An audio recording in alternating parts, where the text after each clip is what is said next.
On a clear afternoon in December 1945, 5 U.S. Navy bombers took off from a Florida airbase on a routine training mission. Hours later, they vanished into thin air without a single trace, without a single survivor. This is the story of Flight 19, the missing squadron that launched 1,000 theories and birthed the legend of the Bermuda Triangle. Flight 19 took off at 2:10 p.m. EST with Taylor leading 4 student pilots. Their assignment was to fly east into the Atlantic for 141 miles, then turn north for 73 miles, and finally head southwest back to Fort Lauderdale. Conditions were normal. The weather forecast predicted scattered showers, some turbulence, but overall visibility was decent. As they flew east, Taylor began to notice something strange.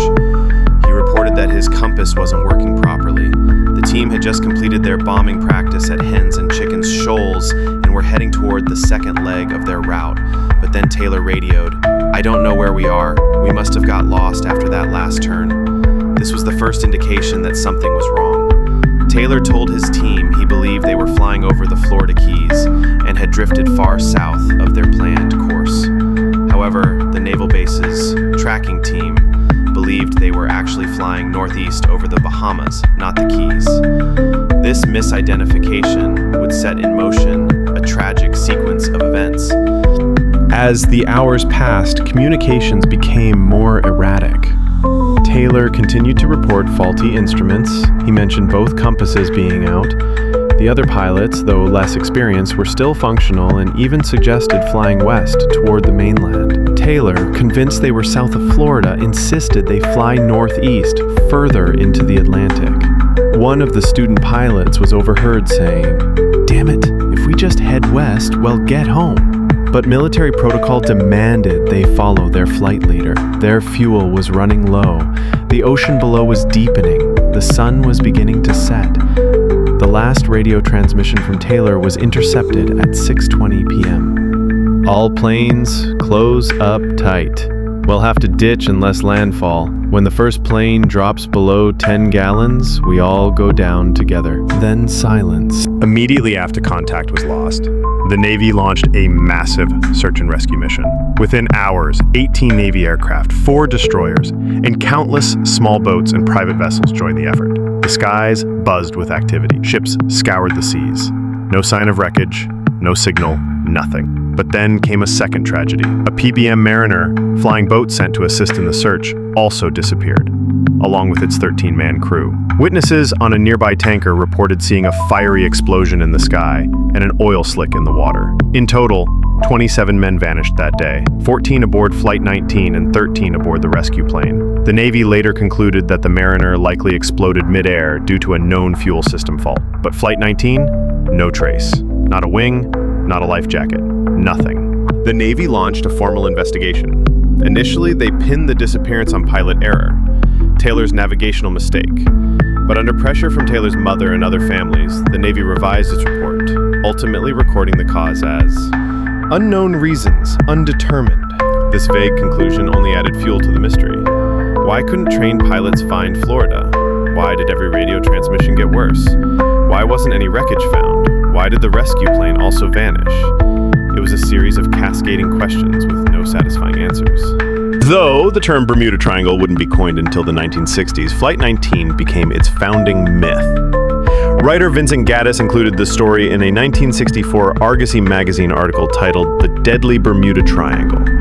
He described the area bounded by Miami, Bermuda, and Puerto Rico as a supernatural region where ships and planes vanished without a trace. In 1974, Charles Berlitz expanded the idea in his best-selling book, The Bermuda Triangle, which sold over 20 million copies. Flight 19 was its centerpiece. Berlitz suggested that mysterious forces, possibly magnetic anomalies, UFOs, or undersea civilizations like Atlanta Shad, taken the aircraft. He pointed to the absence of physical wreckage as evidence of something beyond human understanding. But by the late 20th century, Flight 19 had become legend. It had inspired documentaries, novels, and even a scene in Steven Spielberg's Close Encounters of the Third Kind, 1977, where the squadron is found intact in the Sonoran Desert, abducted by aliens and returned decades later. Over the decades, aviation historians, military experts, and scientists have reconstructed the case. Their consensus? 1. Navigational error. Taylor's confusion over his location was critical. Believing he was south of Florida rather than east, he ordered the planes further away from land. 2. Compass malfunction or misreading. Some speculate the compass failure was overstated. Other pilots had functioning instruments. It's possible Taylor misread his equipment or let stress cloud his judgment. 3. Communication confusion. Due to radio frequency conflicts, Taylor was on the wrong channel for much of the flight. Rescue bases struggled to understand or even hear the transmissions. 4. Weather and ocean depth. The weather worsened during the flight. Ditching a plane in stormy seas was extremely dangerous. So, why after 80 years are Americans still fascinated by Flight 19? The timing. It happened just after World War II, when the public still hung on every military detail. The scale: 5 planes, 1 rescue craft, 27 men total. The mystery: no distress signals after 6:20 p.m., no wreckage, no survivors. The mythos: it became the heart of the Bermuda Triangle narrative.